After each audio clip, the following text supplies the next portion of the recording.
Hey folks, I'm Mark Ryan. This is Super Review, and this is the Ikko Gems OH1s, which is kind of a curious name, but if you recall, it's actually been a couple years at this point, but if you recall, the last time Ikko Audio came out with an IM and I reviewed it on this channel, it was the OH10. And that IM, I actually liked quite a bit, even though, well, we'll talk about that, but I give that a 5-star. So now here with the OH1s Gems, Ikko's got their latest model, and it's kind of, it seems like a direct successor to the OH10, despite the fact the name has OH1 in it. The driver configuration is exactly the same, single dynamic driver plus a single balanced armature, so a hybrid unit, and the price seems to be just about the same. It's around 200 bucks.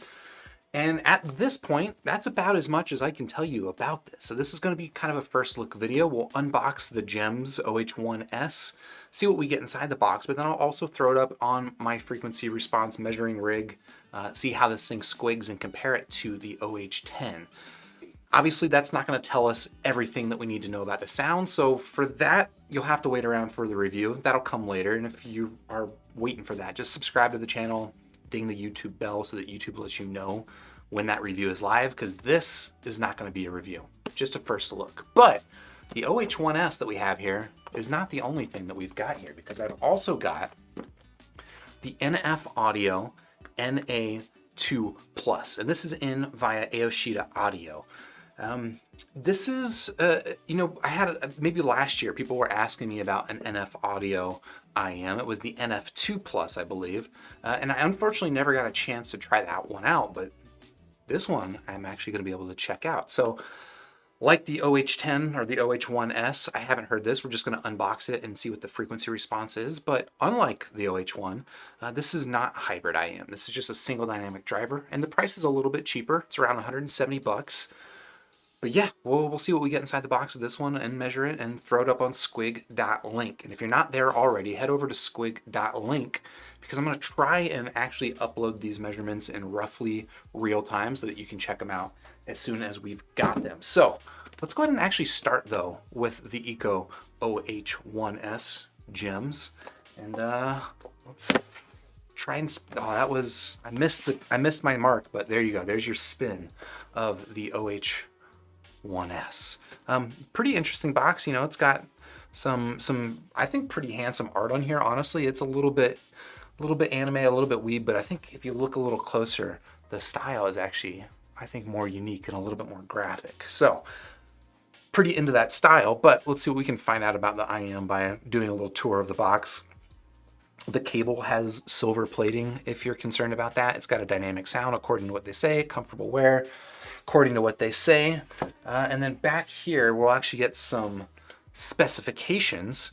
This is an interesting one. They're talking about the cavity, sort of and they, you know, they've got an illustration of it. I'm not going to be able to show you the inside of it because I'm not going to open it up, but they talk about the cavity, the inner design. They give it their own branding, the separating vector acoustics cavity system, which that just sounds cool, but I have no idea what that means. Let's see what else can we tell about it. The balanced armature that they have in here is a Knowles unit, which is actually the same Knowles BA that they used in both the OH1 as well as the OH10, which is interesting. Let's see some information about, I'm not exactly sure what that one's about, but we know it's a aviation aluminum alloy with resin. Does any of this matter? I don't know, probably not. But let's go ahead and crack open the box. Actually, for the QR code enthusiasts, here you go. For the rest of you, let's just push this thing open and see what's inside. Oh. All right, we've got kind of a spoiler look here at the Gems units. And I'm guessing some sort of, is this in a box inside of another box? Hold on, is this the unprecedented box within a box? What do we got here? We have like some sort of magnetic, it's a sliding box inside of another sliding box with a magnetic box. And this one looks pretty fancy, but there you go. There is your Gems OH1s. We'll punch it in here just to appreciate this for a second. I like the illustrations here that kind of like preempting you with the instructions. Not that we need a lot of instructions on how to use an IM at this point, but in case you do, it's nice to have it there. They also have, and I'll pull this out now, at least I'll try to, The OH10 also came with this, which is a collectible pin. Forget exactly what the method of removing this thing is. There you go. A pretty unique clasp system. But that's actually, I think, pretty classy. And I think that is a nice little collectible to include with your IMs. If you want the people buying your product to be fans of you, I think that is a pretty classy touch. But before we pull the gems out themselves, let's go ahead and take a look and see what else is inside this box. Looks like we've got pretty large paperwork. I can get this thing out of here without completely destroying it. Let's see what we've got on this. It's an envelope of sorts with customer service card, your manual if you need more instruction than this, but I'm gonna take my chances and just put that to the side. And then you get an interesting little carrying pouch. This is kind of nice, huh? So this looks, I mean, it looks more like leather than most things, but I'm guessing it's still not real leather. Let's give it the sniff test. Nope, definitely not a real leather, but it looks pretty nice. Although I'm curious about I guess you tie it closed. An interesting mechanism here. There are some accessories stored inside there. It looks like we've got a couple of gaskets of some sorts and an MMCX remover, which is a nice little touch to include. I'm not sure what to do with these gaskets though. Maybe they're filters, replacement filters. We'll throw this thing aside for now. Take a look at the ear tips. Oh no, there's even more here. Let's take a look at the ear tips because I think the cable will be a little bit more exciting. We'll leave that for later. So here is a very wide array of ear tips, and these are quite curiously shaped. I don't really know what to make of that, but I guess I'll try it out. Interesting. I mean, shout out to Ikko for doing something unique. Here are Ikko's pretty typical foam tips. And by typical, I don't mean like these are pretty common or a pretty unique design, but Ikko has sold these in the past individually. So I call them typical in that sense. But yeah, the foam tips are an interesting shape, and all of their silicone tips are this really curious shape. That is interesting. I'm wondering, and also given the shape of these nozzles, I'm wondering if these are not going to be super compatible with other ear tips. That is an interesting plot twist. Let's go and push that aside real quick. I'm running out of table room, but we'll see what we get inside the box here. This is going to be the cable ostensibly, and there you go. And this is, I gotta say, a pretty handsome looking cable. And actually, so I mentioned that Ikko sells the ear tips separately. In fact, they also sell a cable separately, which I've bought actually a couple of them because I thought they looked pretty neat. They're a little on the stiff side and I didn't love them, so I kind of assumed that's what would be included here is that stiff cable, which it looks really, really nice, like one of the nicer looking cables I've ever seen, but not necessarily the best behaved. But this looks to be like a different version of it. I'll punch in on this so you can take a look. You can see that it's got like the red, white, and blue wires wrapped around or kind of twisted inside, but then it's surrounded in kind of a smoke plastic, which I think gives it a really handsome look. Unlike that cable that I bought on Amazon from Ikko, this one has a bit of a twist down here at the bottom rather than just one solid core, which I think is going to make it behave a little bit better. You can see it's still a little bit on the stiff side and a little bit memory prone just because it came out of the box, but hopefully that kind of stuff will wear itself out as I use this thing. That's the kind of thing we'll have to figure out for the full review. But there is a relatively small Y-split with an integrated chin slider, and that seems mostly functional. You can see it's not sliding itself down, which is nice.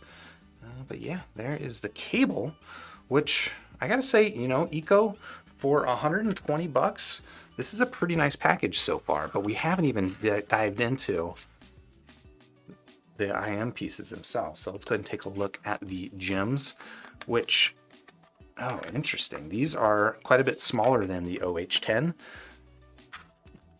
which could be a welcome thing depending on how well those things fit you. But there you go. There is the OH1s gems. The nozzles, as I alluded to, take a look at that and just note that that is not a perfectly round nozzle. I'm going to try these things out with other tips besides their default ones. I pretty much always, when I review an IM, I almost always will just stick with the default tips unless there's like a problem that I'm trying to solve. Here, I'm going to stick with the default tips when I do the review, but I'm definitely also going to test some non-default tips because I'm just curious to see if they'll actually even work on this thing. It's a very unique design. But yeah, the earpieces have got a little bit of weight to them, but not too heavy. The OH10, if you recall, I described as a very, very heavy IEM piece, and these things I think have got, again, a nice weight, but not super heavy. The design is pretty interesting though. You can tell, down here, this looks like kind of your typical aluminum. The outer frame of this has got, it looks like it's also metal. Let's give it the clink test. Yep, that appears to be some other metal, maybe an anodized aluminum. And then here in between, sandwiched in between, I don't know if that's going to come across, is a bit of a translucent plastic, which is interesting.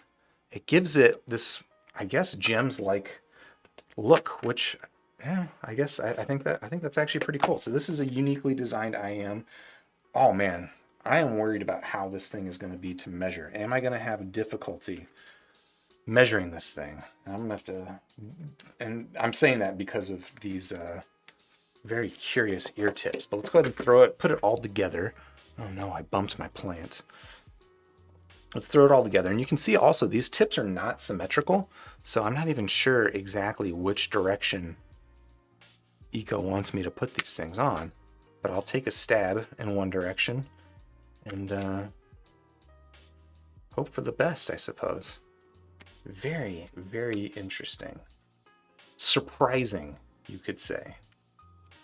And these are actually maybe worth noting too. This cable is an MMCX cable, which is, I believe, a first for Ikko. Both the OH1 and the OH10 use 2-pin connectors. I'd be interested to know why they switched to MMCX. I'm having trouble getting this one to fit. But interesting. Why is this one not fitting?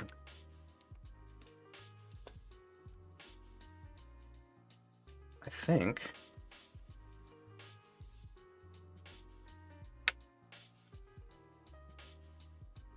maybe I need to read the instructions, huh? Yeah, the right earpiece clicks in perfectly fine. The left earpiece is not clicking, which is interesting, but kind of surprisingly, and I didn't expect to have to bring this out, Ikko actually, for some reason, sent me 2 of these IEMs, so I'm just going to quickly unbox it because I always measure the left earpiece, and this is the left earpiece, is the one that appears to have a manufacturing defect. So I'm going to unbox the left one real quick. Oh my gosh, doing this live. And hopefully this one doesn't have the same manufacturing defect, or what I'm assuming is a manufacturing defect. Maybe here live I'm just missing something entirely, but it does appear to me that the left unit on that model is somewhat busted. But thankfully we've got a second one, which I suppose I could show you me unboxing, but I'm doing it this way. And this will actually give me an opportunity to show what is Ikko's other color, because this other model, maybe that was why they sent me 2 of them. This other model actually is a different color than the one that I just showed you, and we'll punch in on that. This one, also a Gems OH1s, but it comes in, the metal bits are all black, which makes it look a little bit more like the OH10, and then the plastic layer in between, that little sandwich bit, is purple, which actually gives it a little bit more contrast. I think that's a pretty nice look, and you can kind of see what the purple looks like, or the black looks like, versus the blue. Pick your style. Both priced the same, but let's go ahead and throw this one onto the cable and hope for the best.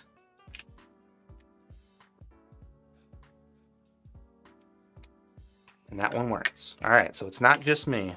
There's definitely something wrong with that left earpiece, but got it together. We've got, there you go.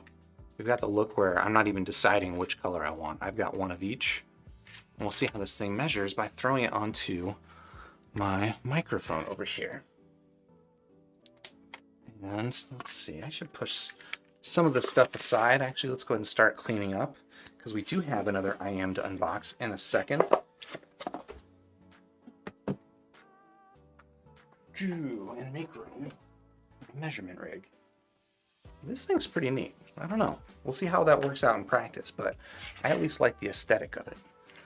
All right, so let's take this left earpiece, insert it into my coupler. And again, we're gonna hope for the best on this because that is a unique shape. I'm not sure exactly how well that will pair to my coupler. But if we jump over here, this is the program that I use for measuring the frequency response of these IMs, and what I have preloaded is actually the frequency response of the OH10, which was, again, the last IM that I reviewed. And you can see the OH10, pretty classically V-shaped sound signature with a really big meaty bass, which is what the OH10 is known for. I'm pretty interested to see if the OH1s Gems, the Gems OH1, if this is going for that same signature. So that's what we're gonna find out right now.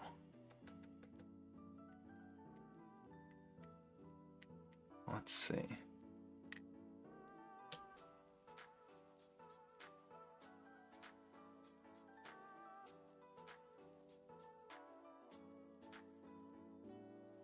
Interesting. So I'm getting pretty significant bass roll off, and I'm immediately going to attribute that to the tip situation. So I'm going to try swapping tips again to something a little bit larger and hope for a better seal, because this bass roll off that you're seeing here, I don't think Ikko would make an IEM like that, if I'm perfectly honest. And that's roughly a neutral-ish bass, so it's not out of the realm of possibility. In fact, I might even like it, but that doesn't look like what I would expect from Ikko, especially given the fact that if you look at the upper mid-range there, that looks very typical Ikko. So I would be surprised if they went with something that was that drastically different. And I might actually have to throw on a third-party ear tip in order to get a good seal on this. This is interesting. Ikko, you threw me a challenge. Let's go ahead and toss that measurement, try it again.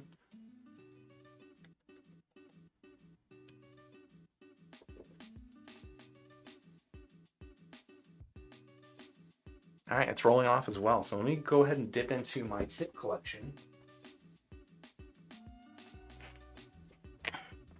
And this could pose a unique challenge for us here. You did not expect this drama, did you? I'm gonna go with a final E-type tip, just because they're kind of a known quantity for me, and I know that they seal well on this measuring rig. Whether or not they seal well on the nozzle, it looks pretty good. If you want to take a look at this, wait, there we go. So here's what the final E-type tip looks like on the nozzle, which is kind of ovular. Ovular, is that a word? Am I making up stuff? And it appears to be pretty well sealed, so hopefully we get a better bass response out of that. Let's see. All right, I'll measure that one again.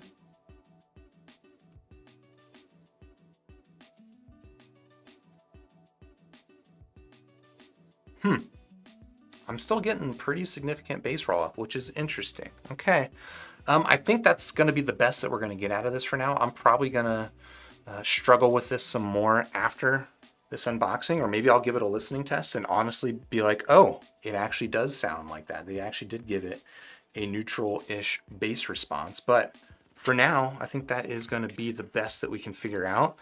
I'm going to go ahead and export this measurement, again, with the caveat that this might not quite be right. Again, after this live stream, I'm going to spend a lot more effort trying to get this thing and making sure that this is what the frequency response is, a good representation of the flavor of the sound of the OH10 or the OH1s. But let me go ahead and export this measurement for now. This is Gems OH1s file, where measurement is text.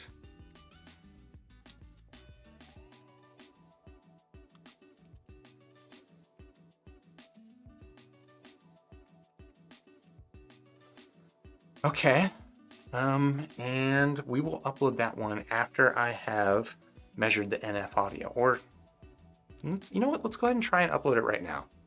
Let's do this live. And let's see, I'm over here on a completely different computer, which you can't, or a different screen that you can't see, but trust me, I'm trying to upload this. Let's see.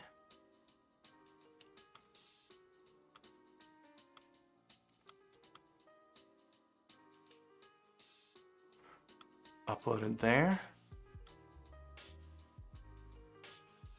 Nope, that was the wrong place to upload that file.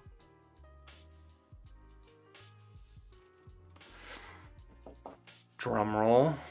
The suspense. It's not that suspenseful. I understand.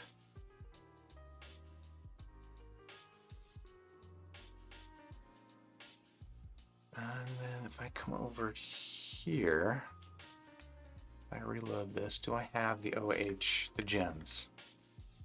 I don't have the gems yet.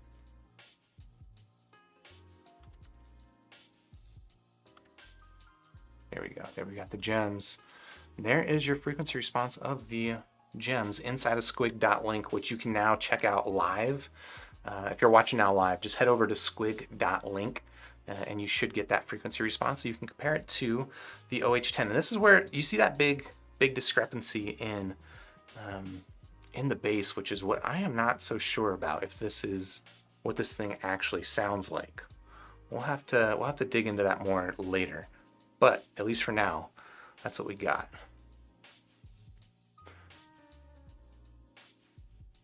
And let's real quick come over here. Oh my gosh. All right, there you go. So that's one measurement in the bag. Let's go ahead and move over to now the NF Audio NA2 Plus. And before we do that, let's clear the table, make room for it. Pull out the box. Give it a spin test, which is pretty messy, but there you go. Nice spin. Yeah, pretty interesting little box here, and it is quite compact. We'll see if there's any interesting detail on the outside of it, the exterior. We do have some specs down here. For the spec curious, they claim a double cavity dynamic driver IM, so that just kind of describes how the internal components of this thing are designed and built. Replaceable 0.78 millimeter 2-pin cable, pretty typical. They claim artist tuning, which is interesting, and well, I guess some spoilers about what comes inside the box. So since they're spoiling it, we might as well go ahead and pop it open. Let's see, how do we do that? Let's see how many slide boxes they've slid into this one package.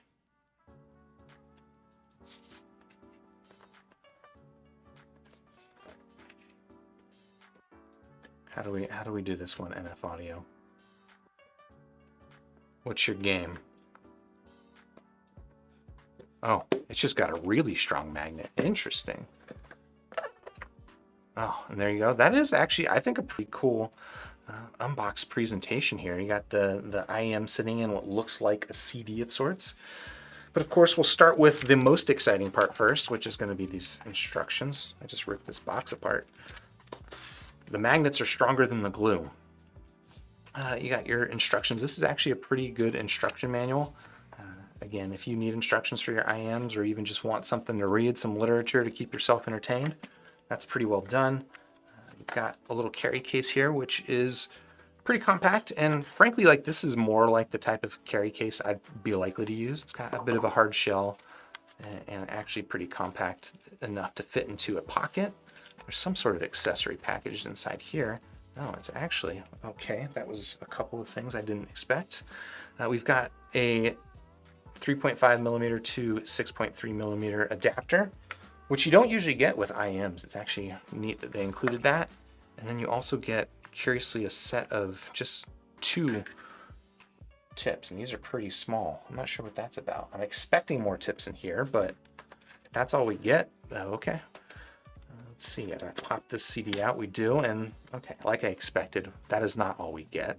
In fact, we get a full set of tips here. It's like they included 2 different styles of ear tips. We'll punch it on that so you can take a look. They got balanced ear tips, and then they've got atmosphere ear tips. I don't know what that necessarily means, but they've got them each in 3 different sizes. So it looks like the set over here was basically just a set of small, like super small atmosphere style ear tips. pull out the cable, and I think we can effectively put this box aside. Take a look at the cable itself.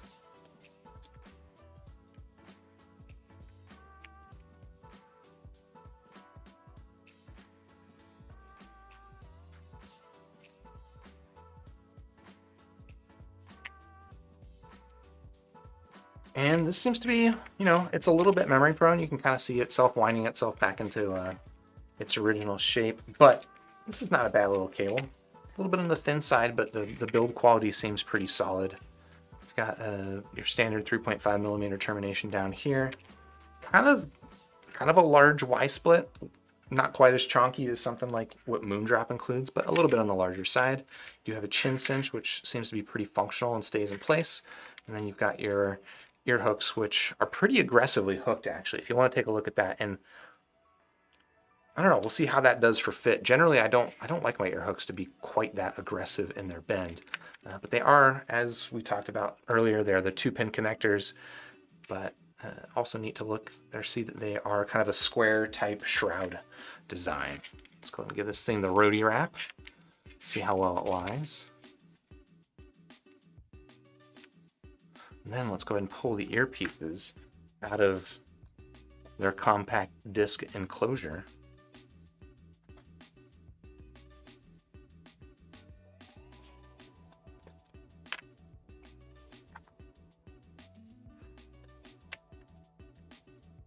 And the build on these seems to be a little bit more traditional than the Ikkos. Of course, the nozzle's not ovular, but the earpieces themselves do seem to have, some contouring for the inside of the ear. Fairly typical length of nozzle. Like, I think, I wouldn't expect this to be a problem for anybody. You've got an all metal shell, if you're curious. And generally pretty nice look. I like these stamped labels in it. It's pretty classy, actually. And it's even got the stamped L&R labels on them. But let's go ahead and put this thing fully together, and I'll start with medium atmospheric tips. Why? I don't know, because they look cooler. And I honestly think that's an okay reason to pick an ear tip. Now let's see, how is this cable labeled? That is my right side. There's no red dot or anything like that. There's just an R stamped into the plastic, but it's fairly typical. And that was pretty easy to see.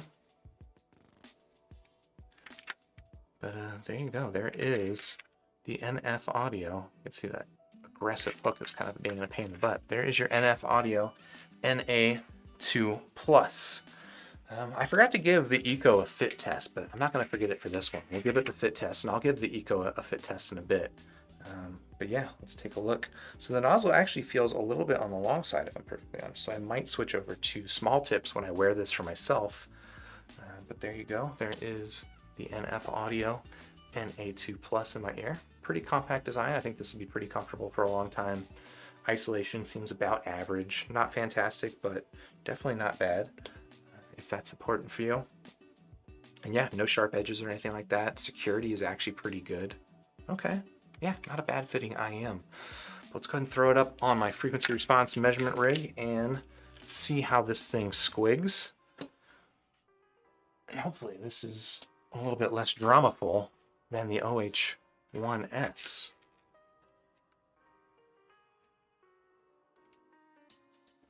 Got that properly fitted. Jump back over here to Rue, and I will hide this because there's no need to look at that for now. And let's squig it.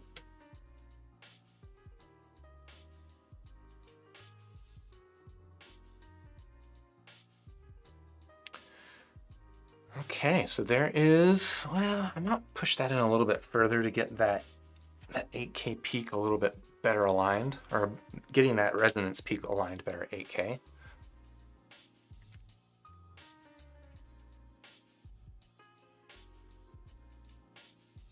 Was that any better? Yeah, it was maybe a smidge better. Might actually need to switch to the small tips.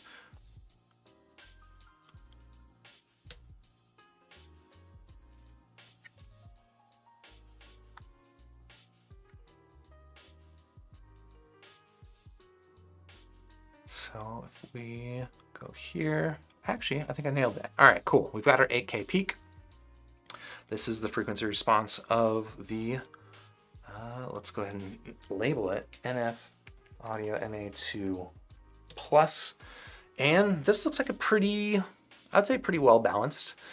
It's got, you know, a fairly meaty low end down here. It's not elevated above the upper mid range, so like do not expect this to be a bassy IM necessarily, but it's pretty meaty down here where this rise into the bass and the sub bass actually starts pretty early. It's kind of hard to tell how sharp it is in this aspect ratio, so I'm actually going to go ahead and export this over to squig.link to get a better idea of that. Let's see. Label this thing.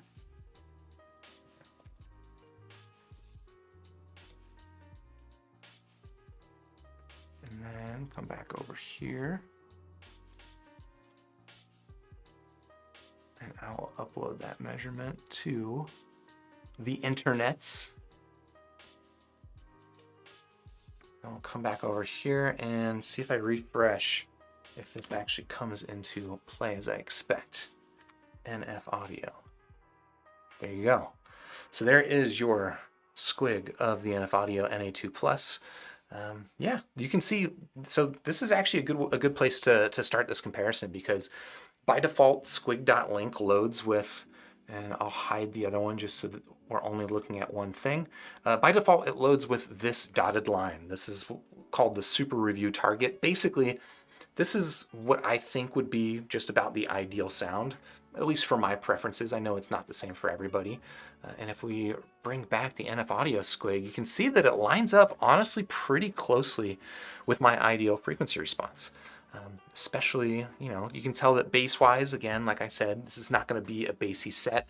Looks like the bass is roughly in line with neutral, although the curvature on it maybe a little bit more mid-bass focused than sub-bass. But then the upper mid-range here in the pinna region, and let's go ahead and label it. You can see that it rises almost exactly along with my preference, which means that the vocals are going to come through nice and clear, but not be overly shrill and shouty, at least to my ear. Although, worth calling out, this peak right here in the presence region, it's like kind of, yeah, it looks like it's around 5K. That could give the vocals a bit of kind of like an edgy metallicness to it. We'll find out when I actually do the listening test if that becomes true. But yeah, that could be the one bit of this frequency response that is, I don't want to say a warning, but it could keep it from, you know, sounding exactly perfect to my target curve.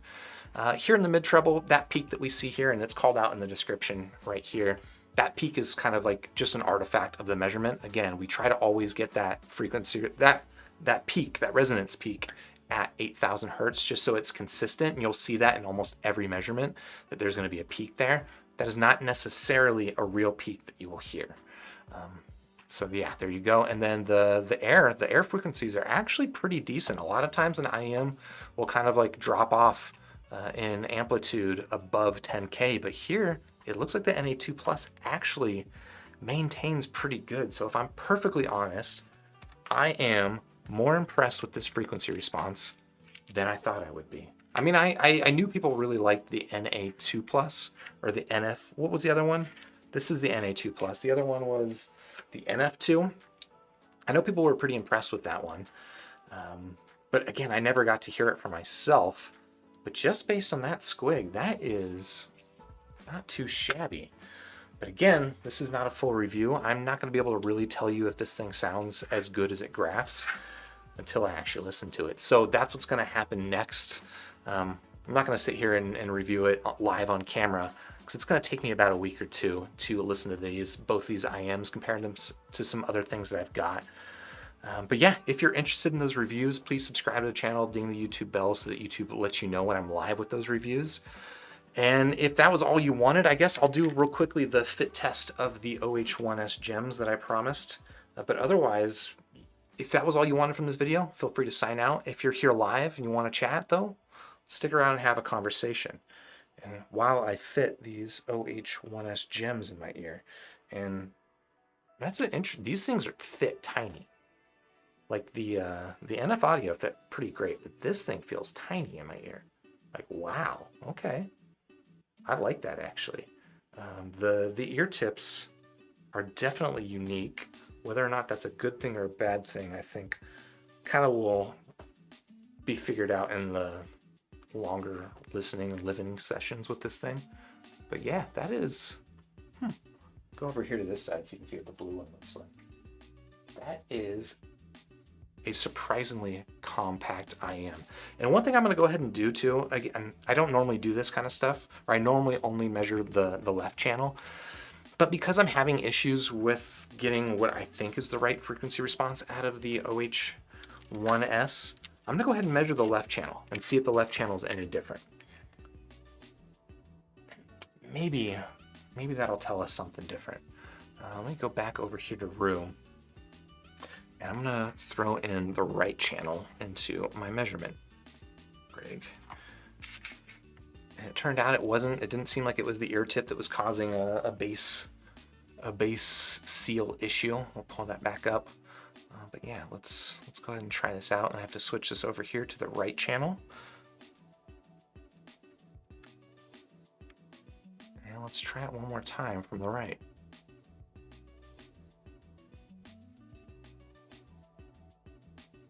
And no, that bass response looks pretty consistent with what I was getting before. A little bit different, actually quite a bit different up here, but that could be the tip difference because this is with the stock tips and not with the final E-type tips. So that might be, in reality, the frequency response of this IM, or again, maybe I'm still just struggling trying to get a seal, but that is, I guess, it for the video.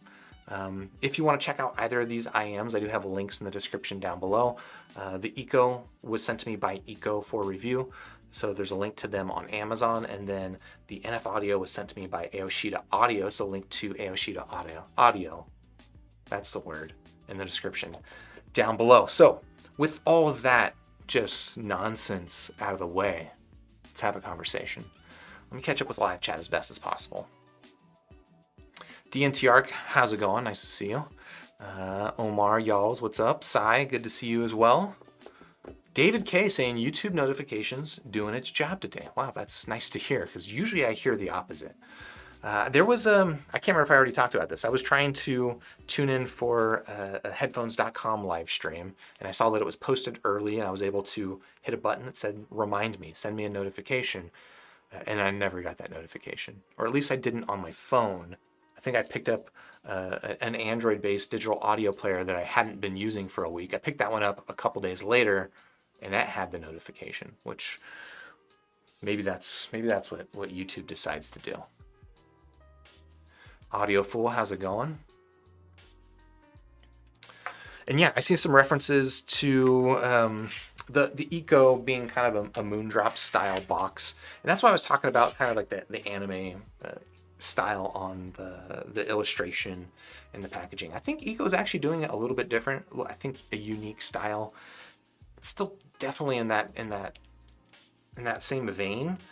I'm not sure. I think there just must be a big overlap between the anime fan crowd, the weebs, and the audio scene, which maybe is not that surprising.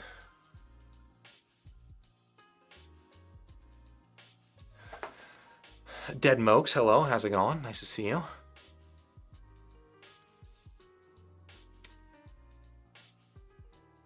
Gunnar Jones saying American and European companies haven't jumped on the waifu bandwagon yet, so there's hope it stays with Ikko, Moondrop, and Tonchjim. Maybe. What if Sennheiser releases an updated version of the HD 600 with just the weebest box ever? What would you do?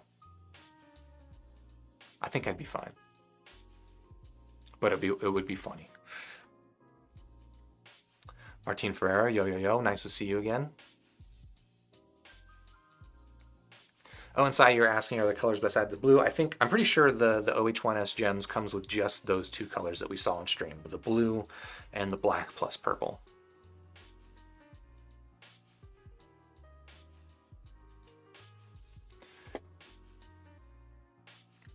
Rami asking me, where is the review for the Blonde A8?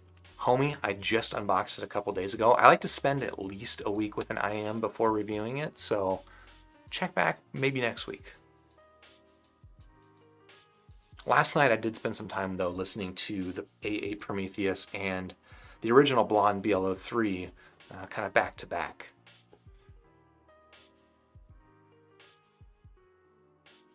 And on that note, Gunnar Jones is saying, I would go for the Prometheus for the looks myself. And yeah, I think the Prometheus looks really cool. Does it look better than the Ikko? Oh, I don't know about that. This Ikko, I think, is one of the more handsome IMs I've ever seen, which is the thing I've probably said about the OH1 and the OH10 as well. Also really handsome IMs, but how small this thing is, how compact it is, that has got me pretty excited. Axel Deeker saying the silicone tips look kind of odd. Yeah, they are kind of weird. Rikudo Goku is saying that the oval tips look like the ADV Ear Tune Fidelity U tips. Interesting. That's not a model I'm familiar with, but maybe later on Discord you can shoot me a link to that.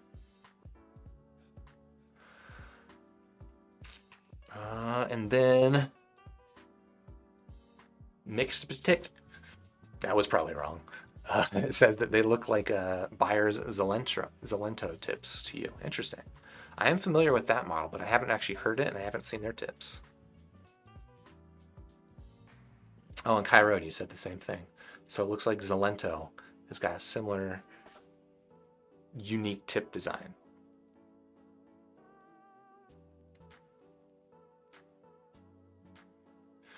And Sai, you were calling out the NMCX connector and saying, I wish companies would drop the NMCX connector. It's such a bad connector. And I know that, I don't know, a lot of people have pretty strong feelings about NMCX versus 2-pin. My personal preference is I don't think I have a strong preference. Initially, I liked NMCX for a while, just because it feels more solid a connection. Sometimes 2 pins can, you know, come loose a little bit over time, where MMCX is usually pretty solid. And honestly, like, given all the different IMs and cables that I've tried, I can't say that I've noticed a correlation with failure rate versus MMCX or 2-pin. Obviously here in this case, we've got a failure of the MMCX connector on the left earpiece of the OH10 or the OH1s. But I've also gotten 2-pin connectors that were bad out of the box. I think my Moondrop Blessing 2, when I got that stock, the polarity was reversed on one side of it, which just gave it a really bizarre and discomforting sound.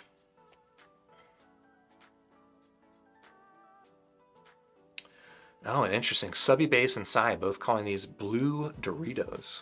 I think that's the new name for the Ikko, is the blue Dorito. I wonder if that's a reference. Are Doritos sold outside the United States? Is that a reference that works?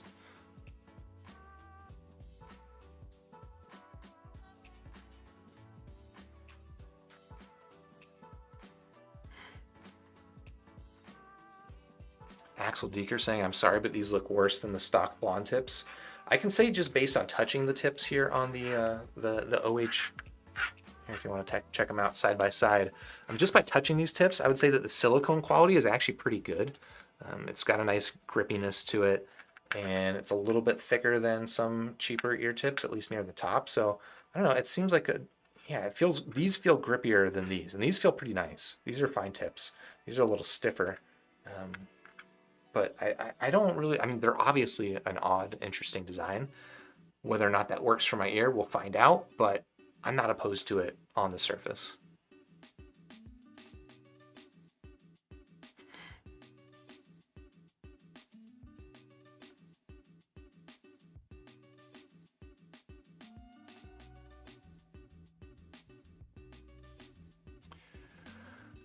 Des G saying, install these and you wonder if they discontinue the OH1. So that's actually a thing that, here's where the name kind of confuses me on the Ikko, is they had the OH1, which was their entry-level model, the OH10, which was the priced up model, the more expensive one.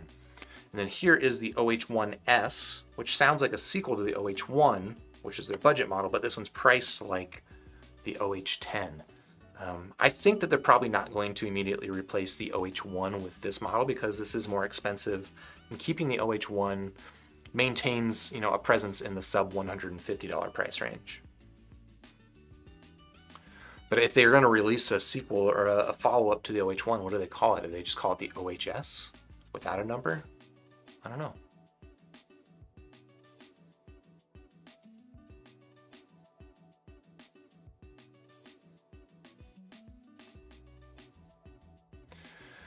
Bunker Buster, glad you can make it. And you're asking a pretty interesting question. Will you ever make an in-depth video on what kinds of music you like to listen to for testing headphones?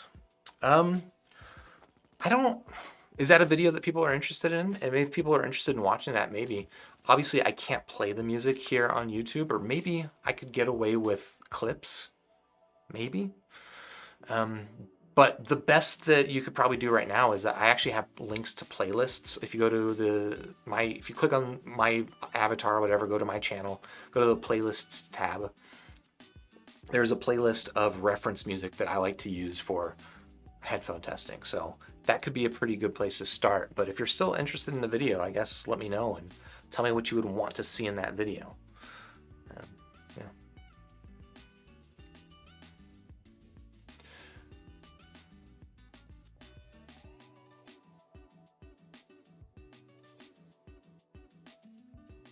Big Boss, nice to see you. And I see people saying that just kind of responding to that frequency response of the OH1s. I really don't know what to make of this squig at this point, to be perfectly honest. I got to spend a lot more time on this microphone trying to get the optimal squig out of this thing, because it could be a tip issue, could be a quality control issue. I'm not sure, but I'm pretty surprised by that frequency response. So the top end, right? From 1K to 20K looks pretty similar to the OH10. In fact, if we jump over here, we can take a look at that. So if I filter by Ikko, do that, bring that in line, and then, oh, that is actually pretty different if I'm perfectly honest. Although you can see I wasn't super careful about getting this resonance peak exactly at 8K, so things might shift a little bit if I get that thing more perfect, but pretty different here in the upper mid-range and presence region, but kind of a similar shape. If I aligned these two at, let's say, 3000, right, gonna look pretty similar here. That peak here at 8K is quite a bit higher, which could be problematic, but just if this is honestly the frequency response of the Gems OH1s, this massive difference in the bass is going to have rippling effects to how all of the rest of this down here is perceived.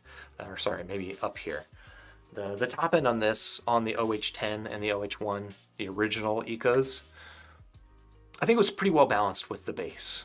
Here, if you just keep roughly that same top end and then cut the bass significantly, it's going to sound very different. Yeah, I really don't know what to make of this at this point, but I guess we'll find out when I listen to it. And if you want early updates, you want just kind of early reports on what's going on, I actually recommend joining the Discord server, which link to in the description down below. I'm just hanging out in the Discord server. I've got a room specifically for the Ikko Gems OH1s. I'm also going to have a room specifically for the NF Audio, where I'll drop just kind of like early thoughts and findings. If I update the frequency responses, I'll post about it there.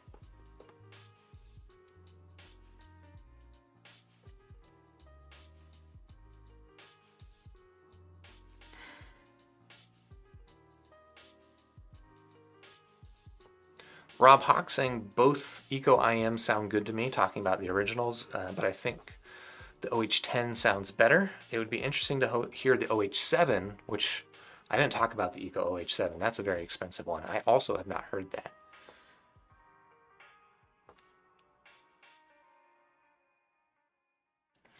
And then as we got into talking about the NF Audio, Subby Bass saying that the NA2 Plus is kind of like a mini or an SSR on steroids, which that actually makes me more interested in hearing it, because I like the SSR.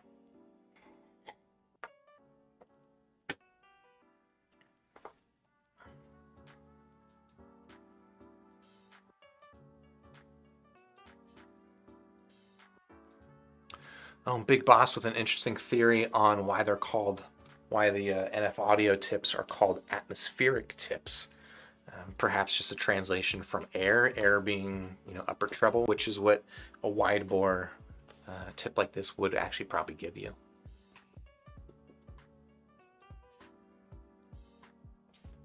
What's up, Home State? Glad you can make it.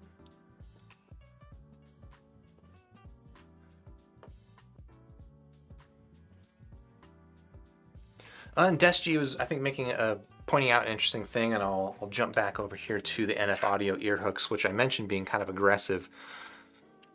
Des is pointing out that you can use a heat gun or a hair dryer or something like that to soften the plastic here and actually reshape the ear hooks, which is totally true.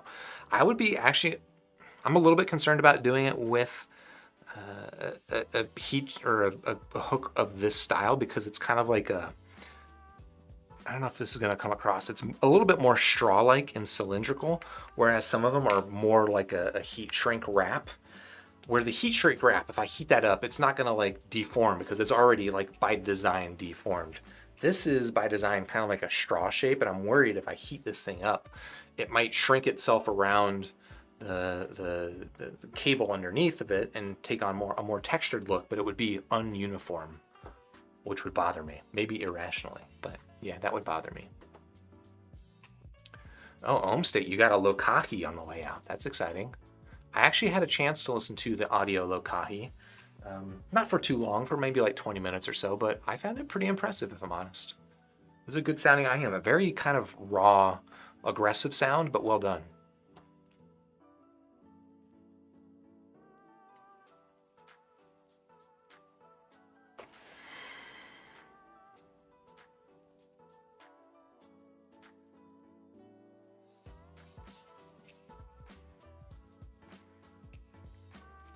Sire asking, how does it feel with the stock ear tip? So the fit on, let me try refitting the NF Audio with a smaller size ear tip, because with the medium ear tips, it felt like the nozzles were actually a little bit on the long side. So usually that just means I need to size down on the ear tips and let them in deeper. And yeah, that does feel a little bit better. And I could even potentially try the super smalls that were packed in there. But that seems pretty good, yeah? It's a decent fitting IM. It doesn't feel quite as cute and special as the Gems, but the frequency response on this is pretty promising.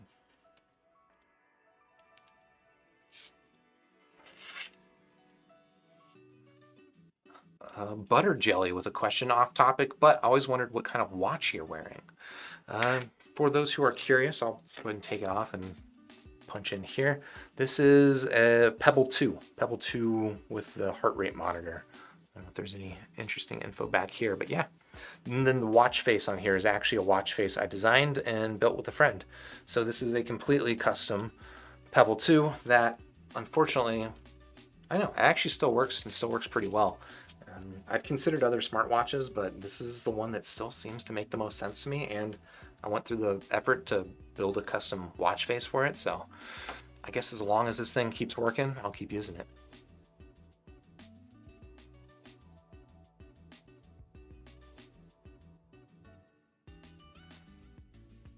Oh, and Sai, now that I see the context of the question you were asking about the tips feeling, I think you were talking about the Ikko, and immediately the tips don't feel weird or anything like that, although they don't seal necessarily the best, but it could be because I have them in there backward. Let's see. Flip it around, and yeah, that does immediately seal a little bit better for me. So I don't know. There does seem to be a little bit of driver flex on this side though. Interesting.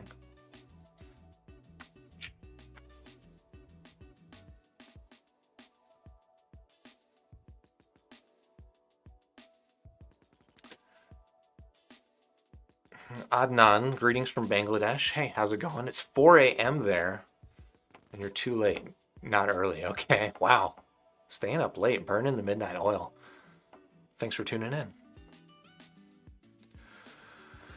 Almanzo asking, are the OH1s as heavy as the OH10? Nope, these are definitely lighter than the OH10. They still got a decent amount of weight to them in the hand here, but not nearly as heavy as the OH10s.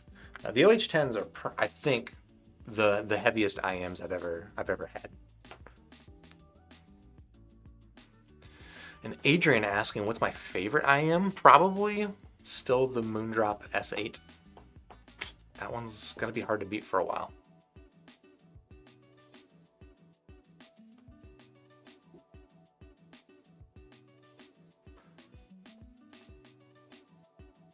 All right, Adnan, you're asking, do you think that several reviewers say a high-priced IM is not ever on par with full-size headphones? What do you think? I feel like my Sony Z1R and a Nole VX seriously beats similarly priced headphones. I mean, obviously it's going to be a very subjective question to answer to give. Because I think that IMs do things differently than headphones, and there are certain things that I think IMs excel at, and certain things I think headphones excel at. Generally, I am of the opinion that open back headphones I think sound better than IMs for what I'm looking for in sound. If you're just looking at like pure detail retrieval, certain IMs to me make it easier to pick out detail. Versus headphones that I've got, at least, you know, in my library, which is not nearly as many headphones, if I'm being perfectly honest. But yeah, generally I assume, or my internal model is that IMs are better at detail, headphones are better at that sense of space and layering and stage and stuff like that. And then both IMs and open back headphones are just way better than closed back. Stay away from closed back headphones. They're bad for you.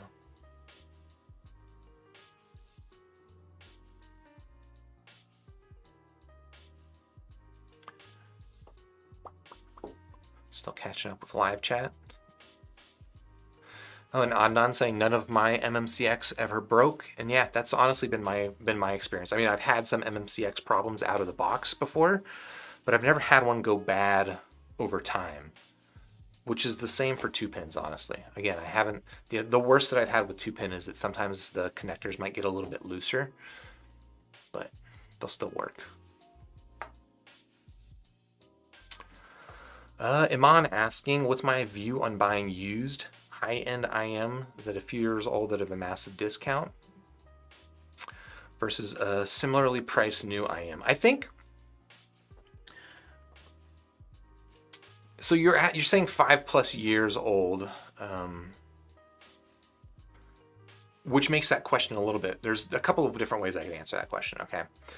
Just buying a used item and getting like a higher priced item within your budget, I think is generally, like, I love that. I love that idea. In fact, I bought my Moondrop S8 used. I bought the Final Audio B3 that I reviewed recently. I bought that used.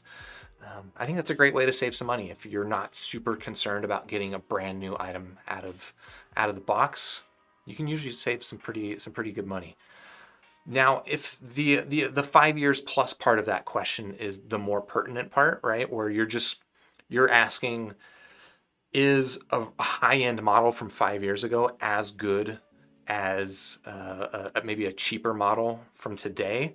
I don't think I would make really strong generalizations there, if I'm perfectly honest. There are some IMs from 5 years ago that probably don't sound as good as a new IM.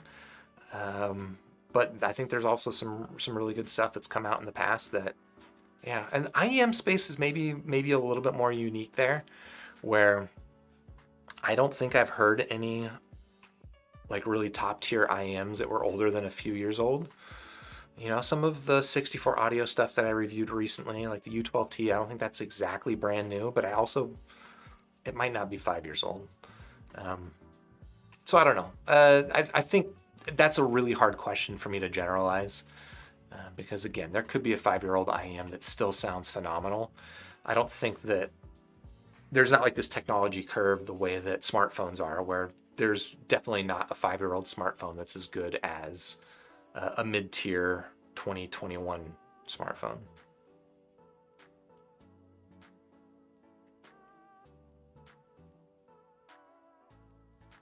And Diogo, you're confirming that Doritos are sold in Europe as well. Cool, thank you for that.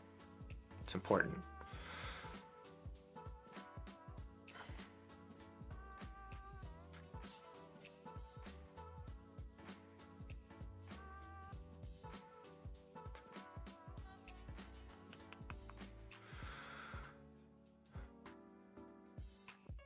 And Diogo, you're talking about Mbop by Hanson again. I don't know if you're trolling or not. Maybe that's the ultimate IM test, but I haven't tried that one out. I haven't heard Mbop in about 20 plus years.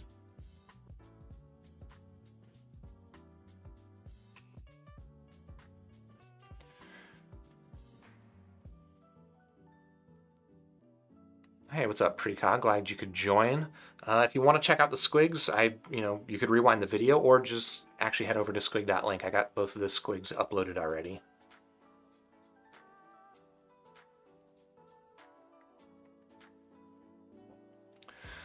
Alfonso asking, will I be checking out the new Moondrop variations? I sure hope so. For those who are not familiar with it, Moondrop just a couple of days ago released the Moondrop variations, which is a new tri-bird IM. It's got balanced armature, dynamic driver, as well as ESTAT or EST drivers.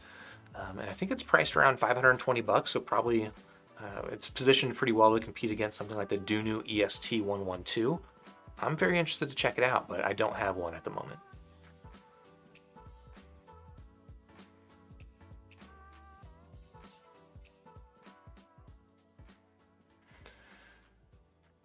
Rob Hawk saying that IMs equal ear freedom. Interesting. I know a lot of people when they first try IMs, and I was one of them, I didn't find them initially comfortable, and I had trouble getting a seal. Like, I didn't know how to wear them.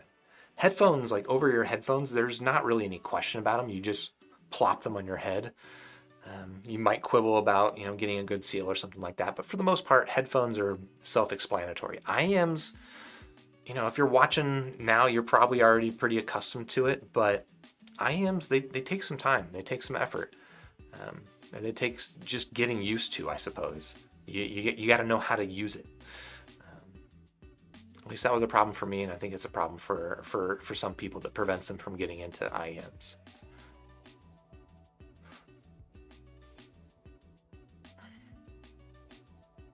Poop, you're late again. Poop. And Samir asking for a good DAC amp to pair with the Sundaras. No, I don't know. Anything should be fine as long as it's sufficient. Like, I use the shit stack. I'm happy with my shit stack, but I'm not going to tell you that it pairs especially well with the Sundaras, because for the most part, the differences that I find between DACs and amps pretty minor. It probably means a lot more to people who are only living with one DAC and amp to make sure that you're like getting really picky about the differences. But because I've got so much audio gear and I'm swapping between different things, the differences between amps and DACs in terms of sound quality, for the most part, and there are definitely some exceptions, for the most part, it's kind of irrelevant to me, if I'm honest. You're going to get a lot more mileage out of changing your headphones, although you've already got the Sundara, so you've got a good set. I wouldn't sweat too much worrying about whether or not the DAC or amp you get is a good match for the Sundara. I think if the DAC and amp that you get have good reviews, people like them, you're going to like it on the Sundara. And folks, I think that's going to do it for this live stream. If you haven't already, please hit the like button down below. I'm going to sign off, and I'm going to continue trying to get a different squiggle out of the Gems. Actually, I'm going to go and give it a listening test and see if it sounds like what it graphs like. And if it doesn't, I'm going to spend some time getting a different squiggle out of this thing. And I'll upload that to squig.link. But otherwise, if you haven't already, subscribe to the channel, ding the YouTube bell, join the Discord in the link down below. And if you want either of these IMs, you want to check them out, there are links also in the description down below to different shops where you can find them. Shout out to Ikko again. Shout out to Aoshida Audio for providing these for review. And I guess I'll catch you on the next super review. Have a good weekend.